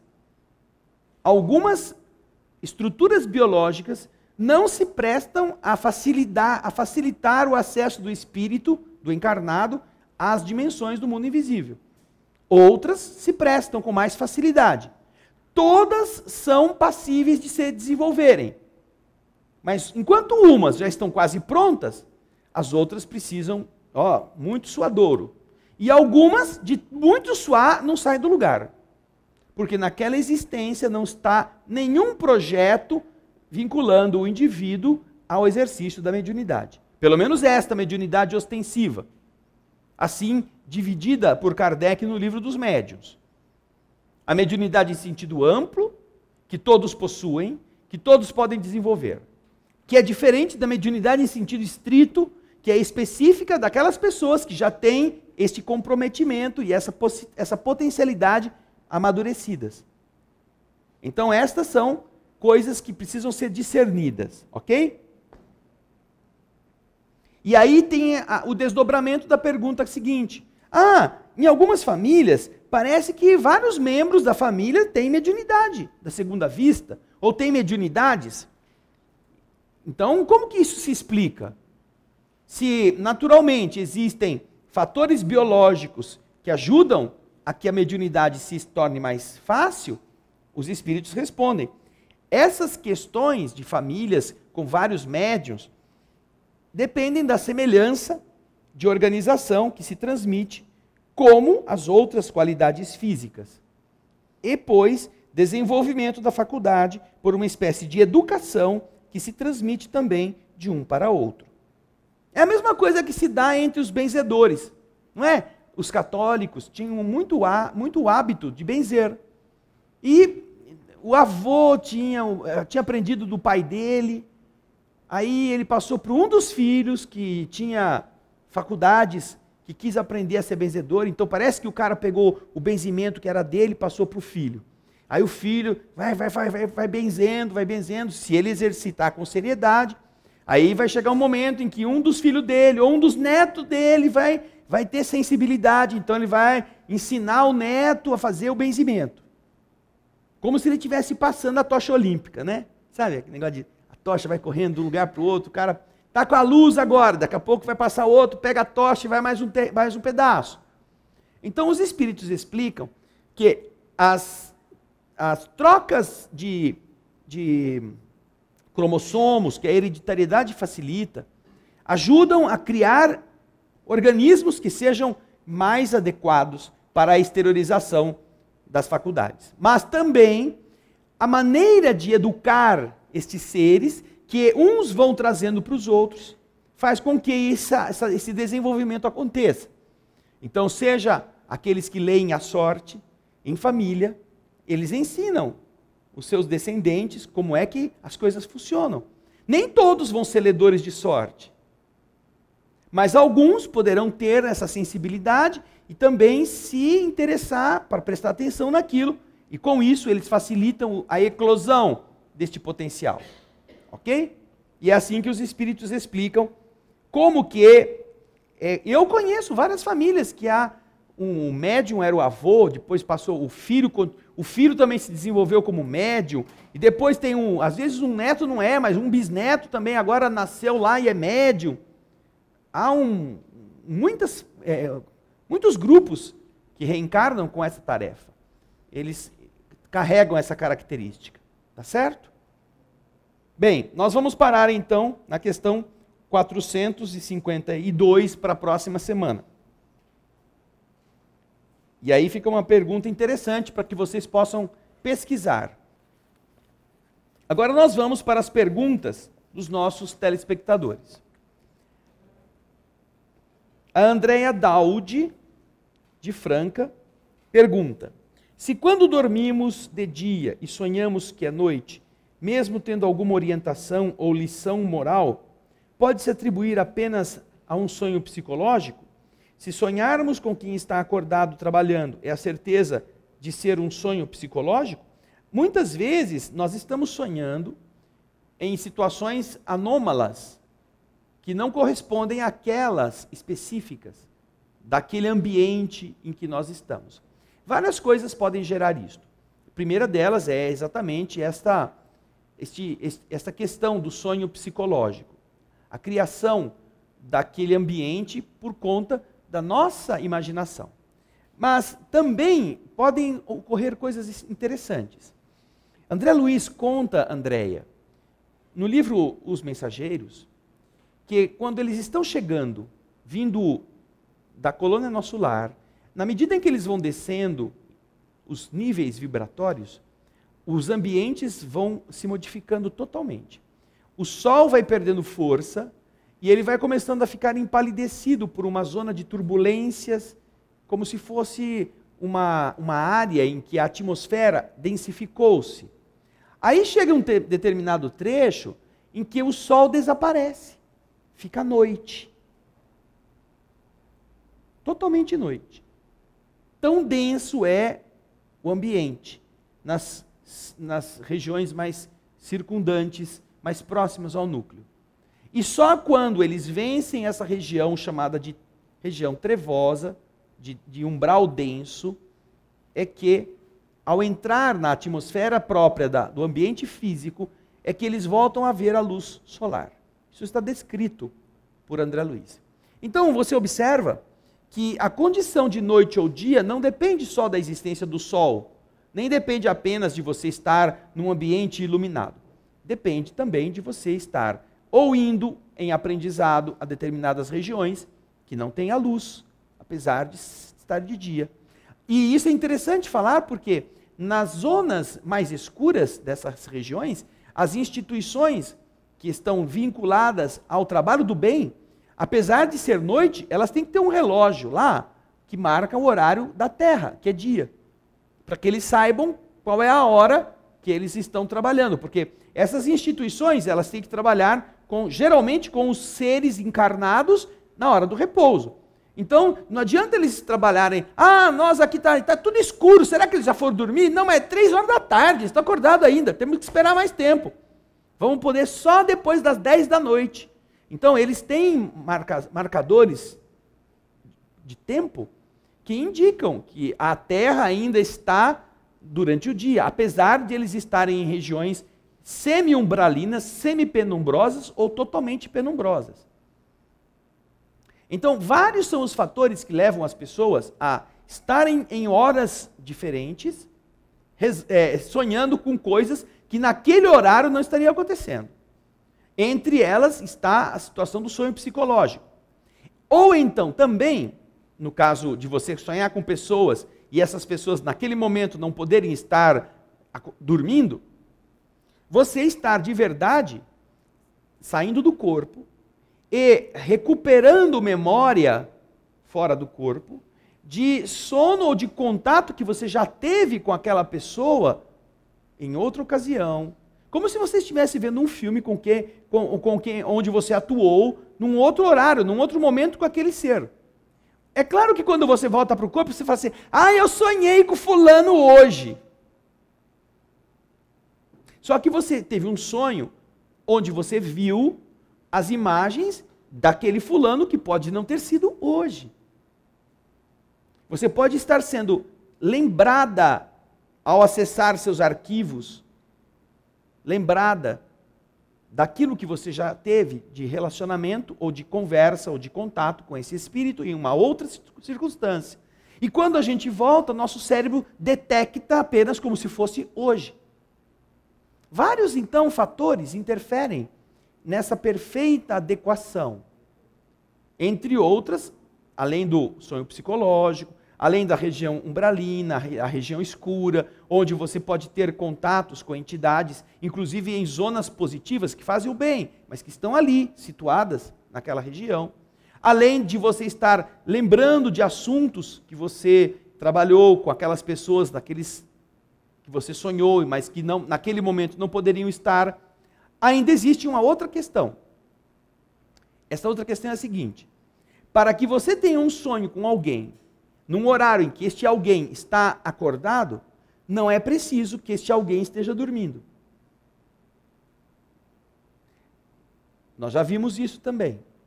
Se naquele lugar esta pessoa estiver em um momento de relaxamento, ela não está dormindo, ela está lá fazendo uma meditação, está acordada, mas está em um estado alterado. Vamos supor, os seus ciclos cerebrais baixaram. Isso facilita a exteriorização. Você pode estar em contato com ela por alguma fração de segundos. Você pode. E isso, você está sonhando com a pessoa, você vai se lembrar da pessoa. Você, mas não é possível, nesse horário a pessoa está acordada. Isso já aconteceu comigo, pessoalmente, várias vezes.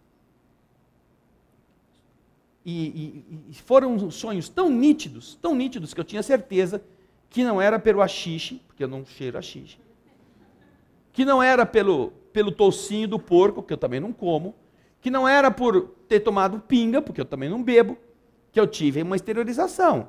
A tal ponto clara que eu peguei o telefone quando eu acordei e liguei para a pessoa. Escuta, você tá aí acordado ainda? O que você está fazendo? Não, eu estava aqui, estou trabalhando, mas espera aí. Há 1 hora atrás, o que aconteceu? Eu estava aqui, dei uma encostadinha ali, dei uma relaxada. Porque eu sonhei com você. Então acho que foi nessa hora. A pessoa confirmou que apesar dela não estar em casa, ela não está roncando, ela não está de pijama, ela teve um estado assim de sonolência, aquela coisa meio de pescaria, que nem alguns estão fazendo uma pescaria. E você vai, está dormindo? Não estou dormindo, estou acordado. Estou ouvindo tudo. Sim, mas está naquele, sai e volta. Ioiô espiritual, né? Então, nesse nheque, numa dos nheque, você conversou com ele rapidinho e voltou para casa. Acordei. Nossa, sonhei com fulano. Viu, Andréia? Isso também pode acontecer. Você vê quantas possibilidades envolvem a nossa capacidade de lembrar de coisas que podem parecer estranhas naquele instante? Tá bom? Muito obrigado pela sua pergunta. O que mais, Juliana? Só tem a pergunta da Andréia. Alguém aqui tem alguma pergunta ou quer comentar alguma coisa? A Elaine. Na questão do desenvolvimento, você fala da disciplina e tudo. Isso pode ser, tem exercícios. A gente pode fazer isso sozinho ou tem que ser acompanhado? Bom, veja só. Quando você está maduro ou madura para o aprendizado, é algo que não depende de você ter uma pessoa que te oriente. Quando você não está maduro, é apenas uma vontade. E que a pessoa às vezes quer ter um caminho, mas ela não sabe por onde começar, não sabe como começar. É sempre útil que alguém mais experiente possa estar com ela, para dar a ela algumas dicas, para fazer ela ver onde que ela pode estar se equivocando. Ou, olha, você tem que focar mais aqui, mais ali. Mas não é a pessoa quem vai desenvolver a outra. Esse é um desenvolvimento individual. Porque ninguém tem um poder de intervir no potencial do outro para fazer ele se tornar médium. Isso não é uma ação de uma pessoa contra a outra. Isso é um compromisso da outra com ela mesma no processo evolutivo. Agora, você pode trocar ideias, você pode contar como acontece com você, o que você já estudou, o que você já leu, como que as pessoas têm que aprender por um caminho. Mas este caminho pode ser diferente para aquela pessoa do que para você, porque as mediunidades também são díspares, não são iguais. Mesmo o mesmo fenômeno mediúnico, a psicofonia, ela tem potenciais variados de médium para médium. Ela tem canais diferenciados de exteriorização. Existem aqueles que são médiuns intuitivos, falam a ideia que vem à mente. Existem médiuns que são inspirados, que são menos ainda profundos do que os intuitivos. Existem médiuns semimecânicos, existem médiuns mecânicos, que o corpo fala que ele não está nem pensando, ele nem sabe o que está sendo dito. Para a mesma mediunidade, a psicofonia. A psicografia, a mesma coisa. Então, é difícil que alguém diga, vai ser como foi comigo, com você. Não dá. Agora, ela pode contar como foi com ela. Olha, comigo, eu sentia isso, sentia aquilo, aí eu fui procurar aqui, fui procurar ali, eu li, eu comecei a me interessar, aí fiz alguns exercícios. Essas coisas você pode contar. É até bom para o outro que não sabe como começar, aprender. Agora, você mesmo é uma das únicas que melhorou a sua capacidade de sonhar sem que alguém tivesse ido lá na sua casa te explicar como foi. Você assistiu na televisão, você assistiu o que nós explicamos, você pôs em prática por aquilo que você viu e você desenvolveu-se. Como quando você pega um livro e mesmo sem ter o professor do lado, você lê e você vai atrás, você aprende. Agora, você só vai aprender se tiver alguém do lado, então você não vai aprender.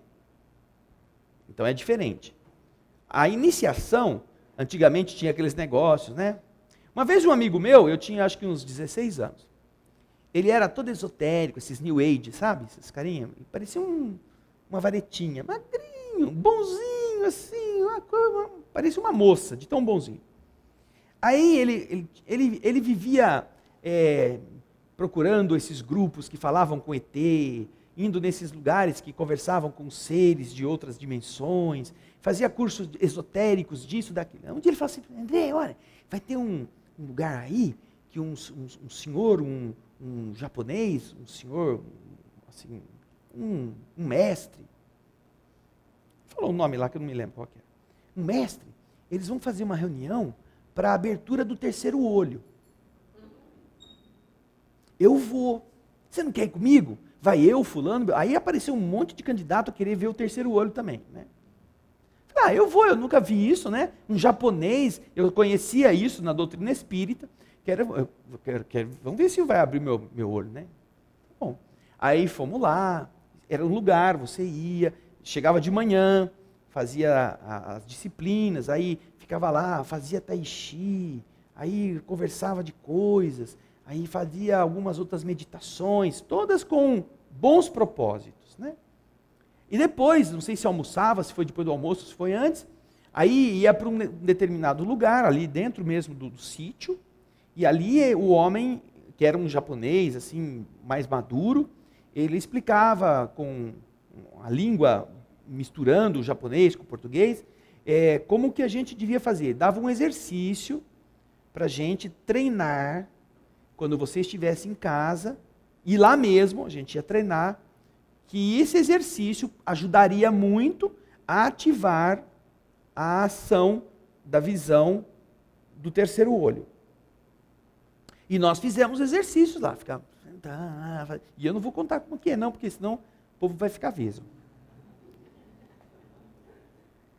E, né, eu já era espírita, já trabalhava nas instituições, conhecia o mecanismo, sabia o que era o terceiro olho. Existe muito do Lobsang Rampa, não é? A terceira visão, aquele livro que tem uma capa, que o hindu está com o olho aberto aqui, essas coisas que ficam no imaginário das pessoas, né?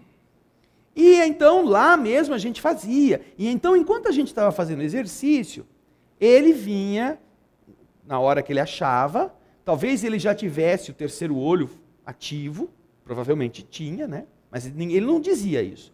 Ele não era aquela coisa, olha, eu estou vendo perto de você, uma coisa. Não era nada disso. Uma pessoa muito centrada, muito séria, muito respeitosa. Ele então chegava naqueles que estavam fazendo exercício e ele punha o dedo, eu acho que para ajudar na ativação, ele punha o dedo na região que, segundo ele provavelmente estava vendo, estaria sendo ativada na área física para facilitar o desabrochar da visão da segunda vista. E todo mundo fez o exercício, e eu também, né? Passou lá. Aí passou, pôs o dedo em todo mundo, na hora que ele achava que devia.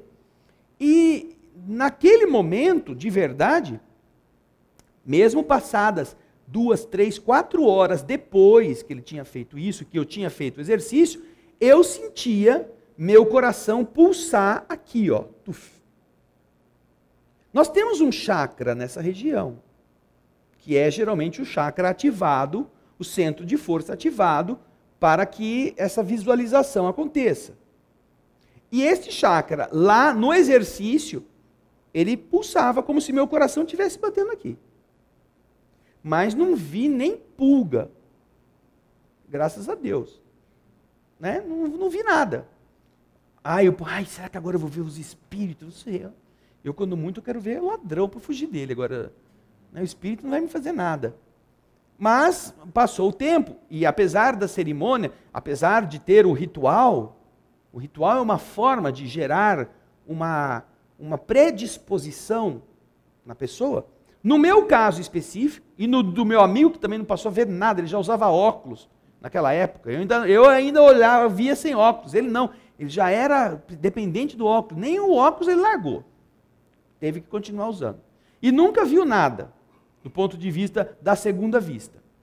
Mas era um exercício que, eventualmente, se alguém está predisposto, mesmo que não tenha exercícios espíritas, que não conheça nada do espiritismo, pode ser que o exercício facilite a visualização. Né? Então, agora, eu nunca fui atrás. Uma época, quando eu comecei... Esse exercício que eu fiz, eu já tinha uns 20 e poucos anos. Mas quando eu estava com 17, 18 anos, 18 anos mais ou menos, e eu comecei a frequentar o Bezerra, no outro local, não era aqui, eu ficava pensando, eu aprendi, né, que eu já estudava essas coisas, que o exercício ajuda a desenvolver. Então, durante as reuniões, eu mentalmente pedia, olha, eu não quero ser médium de vidência, não quero ver espírito, mas eu gostaria de perceber alguma coisa, se realmente alguma coisa existe. Então, durante a reunião, quando se apagavam as luzes, os médiuns se comunicavam, os espíritos se comunicavam pelos médiuns, e eu não tinha mediunidade de nada, eu ficava quieto lá, sentado, em oração. Mas nessa época, como eu havia pedido, e mentalmente eu pedia para eles todas as vezes, eu comecei a ver dentro da minha cabeça franjas de luz que desciam assim, ó, como se fosse uma lâmpada desse tipo, toda franjadinha, e ela passava, como um scanner. Você vê o scanner passando no documento? Só que era de cima para baixo. E não era com a luz forte do scanner. Imagina a luz do vagalume. Sabe aquela luzinha? Ou quando você apaga assim e fica na tomada aquele verdinho. Era um verdinho meio prata. Então aquele negócio, ele descia, passava pelo meu olho e parece que ficava claro. Aí quando ele descia, ele sumia e voltava a ficar escuro. Aí voltava de novo. Voltava, passava, sem nenhuma coincidência com ciclos biológicos meus. Não tinha coincidência com pulsação sanguínea. A pulsação sanguínea faz o fluxo sanguíneo correr o seu corpo. Então, se tivesse na mesma vibração, na mesma intensidade da pulsação, você fala, não, o que estou vendo aqui é que a hora que o coração bate, o sangue passa pelo olho, e aí o olho detecta isso. Não tinha nada a ver, nada disso. E também, ao mesmo tempo em que eu via isto, minha pele sentia arrepio na sequência. Então, começava na cabeça, passava pelo olho, aí vinha pelo pescoço, pelo ombro, pelos braços, pelo ventre, pelas pernas.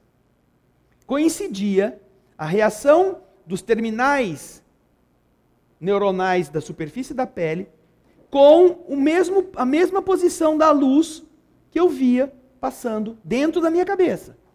Eu estava de olho fechado, estava tudo escuro. Mas eu enxergava essa luz que ia iluminando, como se fosse uma luz fluorescente, e sumia. E então ela voltava.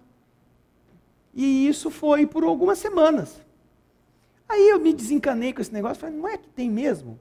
Falei, tudo bem, eu não vou querer ver espírito, já falei que eu queria só uma experiência, não sei o quê. Aí eu parei de dar trabalho para os espíritos, então nunca mais isso aconteceu. Quando eles quiseram desenvolver alguma mediunidade, começaram a desenvolver a psicografia. Não foi nada de evidência, não foi nada disso. Depois desenvolveram a psicofonia. Sem que eu pedisse. Nada disso foi solicitado, isso foi aparecendo normalmente. Mas a visão, a única coisa que eu vi mesmo foi isso. Até hoje, visualização de, eu vi o espírito. Olha, teu espírito ali, está sentado no banco atrás da câmera. Esse eu vejo. Está ali, ó, empoleirado. Esse aí eu conheço bem. Então, viu, Elaine? A gente desenvolve, a gente consegue melhorar bastante, desde que a gente persista. Agora, não fique exigindo que os espíritos te desvende te devasse o mundo invisível. Porque às vezes é melhor não ver. Não é? Te protege mais no equilíbrio do que você ficar impressionado. Por exemplo, as experiências que Chico conta, que ele teve em visões, são muito impressionantes. Impressionantes mesmo. Que só quem tem equilíbrio e maturidade, como Chico possuía, é que estavam preparados para passar por aquilo que ele passou. Alguns dos biógrafos contam. Uma vez eles foram pescar, uma pescaria básica, assim, inocente, e foram de barco até uma ilhota. Chico não pescava nada, né? Quando o mundo nem punha anzol, mas os amigos queriam pescar, ele, para não contrariar, foi junto. Aí, na volta, o barqueiro que tinha ido buscá-los veio pegar o trio no fim do dia, armou uma tempestade, um céu escuro, sem ainda cair a chuva. Aí o Chico começou a falar assim, olha, vocês todos fechem os olhos, vamos rezar. Vamos rezar. Mas não falou por quê. E o povo achando que era por causa da ventania, né? Vamos rezar. Vamos pedir a Jesus que possa proteger todos nós, proteger a embarcação. Um barquinho, esses barquinhos de pescador, sem motor quase. Acho que o cara tinha um motorzinho só para atravessar o rio. Aí quando eles conseguiram chegar lá, não choveu, não teve tempestade de virar o barco. Aí depois eles foram para o hotel, aí à noite o Chico falou para eles, olha, eu não falei para vocês, mas enquanto nós estávamos no barquinho, centenas, milhares de espíritos debaixo da água punham os seus braços dentro do barco. Queriam subir no barco, queriam virar o barco. Entidades que estão ali naquela região, ou que estão pedindo ajuda, e que se nós não tivéssemos mantido o equilíbrio, se nós não tivéssemos orado, pedindo essa proteção, o amparo dos bons espíritos, provavelmente nós estávamos afogados lá agora, pela ação dessas entidades. Ou seja, então a pessoa que tem uma visão dessa natureza, ela precisa ter muito controle, precisa ter uma capacidade de domínio muito grande de si mesmo. Não é só ver, olha, eu vi Francisco de Assis veio aqui, passou, beijou o pé de todo mundo. Ai, que lindo. É bonito, quando você conseguir ver Francisco de Assis. Mas, por enquanto, a gente consegue ver só os espinhos, né, que estão nos nossos caminhos, e olhe lá. Bem, nós chegamos aos 2.200 conectados com a TV Alvorada Espírita. É a primeira vez que numa quarta-feira nós chegamos a esse número.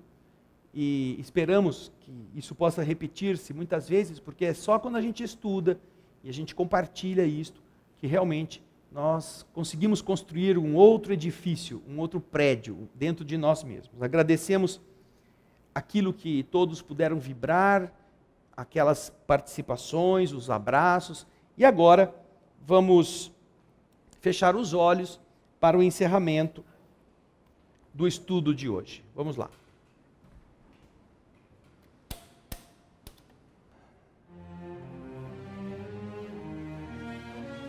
Senhor, nós te agradecemos as dádivas do ensinamento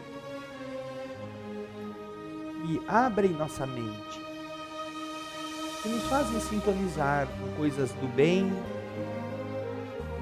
que significam melhoria, compromisso de estudo, disciplina de conduta, renovação interior. Em nenhum lugar, talvez fora de uma igreja, hoje nós escutaríamos as boas coisas que pudemos compartilhar com os bons espíritos nesta noite. Obrigado, Senhor, por investir tão intensamente na construção de um mundo melhor, através daquilo que nós possamos, ao aprender, multiplicar. Abençoe cada lar que nesse instante vibra no bem, na oração que fazem. Os seus membros, muitas vezes avessos ao entendimento espiritual, haverão de sentir a paz, as vibrações amorosas daqueles que lá estão orando pelo bem de todos. Obrigado, Senhor, por mais um dia e, sobretudo, pela oportunidade que teremos a partir de agora, do repouso da noite. Que nós saibamos nos preparar e que aquilo que estamos estudando realmente nos toque o coração, para que a lembrança do novo dia confirme estas experiências. Que amanhã, quando levantarmos, nós sejamos capazes de ter ânimo para continuar no caminho, sem pesar tanto nos teus ombros, querido Mestre. Com muita gratidão, nós deixamos a prece aos teus pés, com a qual encerramos o estudo de hoje. Pai nosso,